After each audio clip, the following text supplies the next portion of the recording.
Our book, 5 Views on Biblical Inerrancy, was a book that James and I really put together many years ago when we first kind of saw an issue that was surfacing within evangelicalism over the last 20 to 30 years. And one of the things that we noticed was how inerrancy had become a cipher for evangelical identity in such a way that it was losing its doctrinal context.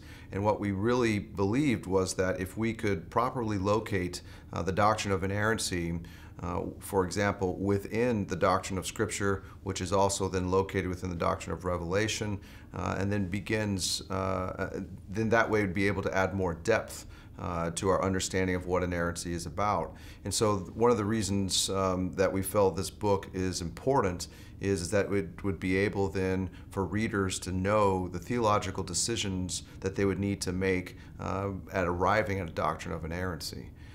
And so this within our hope is to enrich evangelical faith and life through a more intensive, robust examination of Christian doctrine. The other thing that we'd like to do with the book was to show the various convergences and divergences between our authors.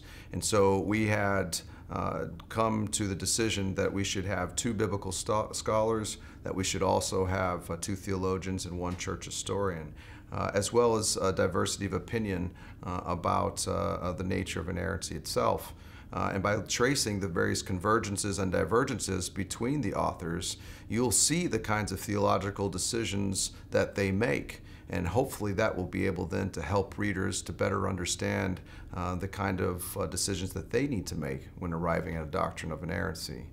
The doctrines that are addressed within the book that we've asked authors to speak to have to do with, first, God's relationship to His creation, in particular God's relationship to Scripture and its production.